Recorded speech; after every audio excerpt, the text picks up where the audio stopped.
Bonjour, dans cette partie de formation, nous allons nous intéresser aux autres taxes et impôts que l'on paie lorsque l'on est en micro-entreprise. Tout d'abord, quelles sont ces autres taxes et ces autres impôts qui concernent les micro-entrepreneurs? Il y a tout d'abord la contribution à la formation professionnelle. Je vais y revenir et vous expliquer ce que c'est. Il y a les taxes pour frais de chambre consulaire. Il y a aussi l'impôt sur le revenu, alors ça concerne tous les revenus du foyer, donc y compris ceux de la micro-entreprise. Et dans ce cas-là, en micro-entreprise, il y a une particularité, il existe deux options, soit le versement libératoire de l'impôt sur le revenu, j'y reviendrai dans cette vidéo, soit le prélèvement à la source. Donc le prélèvement à la source, c'est ce qui se passe également pour les salariés. Désormais, l'impôt sur le revenu est prélevé avec le salaire. Donc en micro-entreprise, on peut décider que les impôts prélèvent tous les mois une somme définie à l'avance avec les impôts en fonction du taux de cotisation, de façon à anticiper le paiement de l'impôt sur le revenu. Et puis on fait toujours la déclaration annuelle dans les deux cas, que l'on soit en versement libératoire ou que l'on soit en prélèvement à la source. On doit dans la déclaration annuelle indiquer les montants du chiffre d'affaires fait par la micro-entreprise, et puis il y aura des abattements et des ajustements, et ce n'est pas dans les mêmes cases selon la situation. Également, parmi les impôts et taxes à payer en micro-entreprise, il y a la TVA. Alors le principe en micro-entreprise, c'est qu'on est en franchise en base de TVA. Mais il est possible d'opter pour la TVA. Beaucoup de micro-entrepreneurs le font lorsqu'ils n'ont comme clients que des professionnels. Les professionnels, pour eux, c'est intéressant qu'on leur facture la TVA puisqu'ils peuvent la déduire de leur propre déclaration de TVA. Également, la TVA devient une obligation lorsque l'on dépasse certains seuils. Enfin, dernier impôt ou taxe, c'est la cotisation foncière des entreprises ou la CFE, mais il existe de nombreux cas d'exonération pour les micro-entrepreneurs. Alors sachez que parmi ces impôts et taxes, certains impôts et taxes sont payés simultanément avec les cotisations sociales. Qu'est-ce que cela veut dire? Cela veut dire que lorsque vous payez au mois ou au trimestre vos cotisations sociales, vous devrez également remplir les cases concernant ces frais.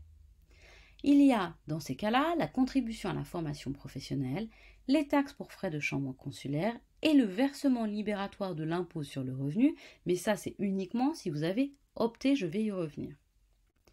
La contribution à la formation professionnelle, le CFP, qu'est-ce que c'est? C'est pour les formations, sachez que lorsque vous êtes en micro-entreprise, vous cotisez pour des formations, donc cela veut dire que tous les ans, vous avez un budget que vous pouvez utiliser pour faire des formations professionnelles. Donc cela vous permet de faire financer des formations.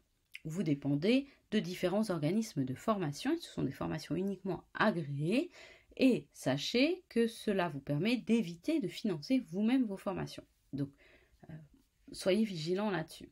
En attendant, lors de vos cotisations sociales, il faut remplir la ligne qui correspond à la contribution à la formation professionnelle. Lorsque vous êtes artisan, cette contribution est de 0,3%. Pour les commerçants et les professions libérales non réglementées, elle est de 0,1%. Concernant les professions libérales réglementées, elle est de 0,2%. Donc ça, ce sont des sommes à payer qui s'ajoutent aux cotisations sociales et qui sont à payer en même temps. Il y a également les taxes pour frais de chambre consulaire. Alors ça, c'est une taxe que vous devez payer et qui va à votre chambre consulaire, donc c'est soit la CCI, soit la CMA. Cela signifie que pour les personnes qui ne dépendent ni de la CCI ni de la CMA, les personnes qui relèvent de l'URSSAF, les professions libérales, ne sont pas concernées par ces taxes. Alors quels sont les taux? Donc pour les prestations de services, le taux est de 0,044%. Et donc ça, c'est les personnes qui relèvent de la CCI. Pour les prestations de services artisanales, 0,480%. Donc ça, je ne donne pas les taux pour l'Alsace et la Moselle, hein, vous les voyez qui apparaissent à l'écran. Donc ça, c'est pour la CMA. Les ventes de marchandises, restauration et hébergement, c'est 0,015% pour la CCI. L'achat-revente pour un artisan, en revanche, est 0,22%, et c'est pour la CMA. Et les artisans qui sont en double immatriculation CCI et CMA, c'est 0,07%. Et ça va à la CCI. Alors, vous voyez, donc lorsque vous remplissez votre déclaration, vous avez également cette ligne pour les taxes pour frais de chambre consulaire. Donc les chambres consulaires, c'est soit la CCI, la chambre de commerce et d'industrie, soit la CMA, la chambre des métiers et de l'artisanat. Et dans ce cas-là, donc, ce sont des taxes que vous devez payer, mais qui, en revanche, ne vous apportent pas de services supplémentaires, par exemple, comparé à la formation professionnelle. Enfin, dernier élément que vous payez éventuellement avec vos cotisations sociales, c'est le versement libératoire de l'impôt sur le revenu. Alors je dis éventuellement parce que vous ne le payez en même temps que vos cotisations sociales que si vous avez opté. Si vous avez choisi le versement libératoire de l'impôt sur le revenu, alors en même temps, vous avez une ligne qui concerne votre impôt sur le revenu. Je vous le rappelle, même si vous avez opté pour le versement libératoire, il faudra déclarer votre CA dans votre déclaration annuelle de revenus et ce CA sera pris en compte non pas pour payer des impôts à nouveau dessus, mais juste pour calculer le taux d'imposition de votre foyer fiscal. Il sera inclus dans la base pour voir dans quelle tranche d'impôt vous vous situez. Votre foyer fiscal se situe. C'est le cas si vous avez un partenaire ou des enfants, et c'est le cas également si vous avez d'autres revenus. Donc là, ça a un impact. Globalement, l'idée, le plus souvent, on considère qu'il est intéressant d'opter pour le versement libératoire lorsque l'on paie d'autres impôts, puisque le taux de versement libératoire est beaucoup plus faible. C'est à vous de faire le calcul.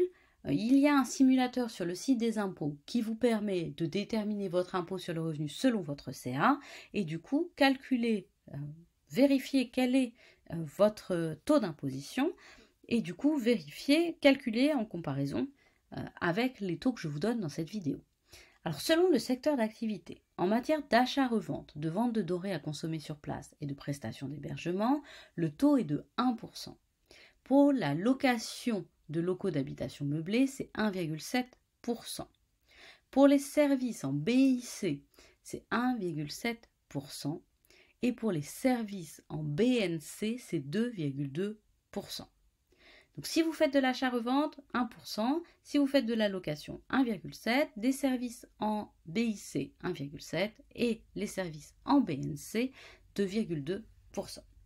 Voici pour cette présentation des autres taxes et impôts que l'on paie lorsque l'on est en micro-entreprise. Je vous retrouve tout de suite pour la vidéo suivante qui va être un récapitulatif sur cette formation sur les cotisations sociales.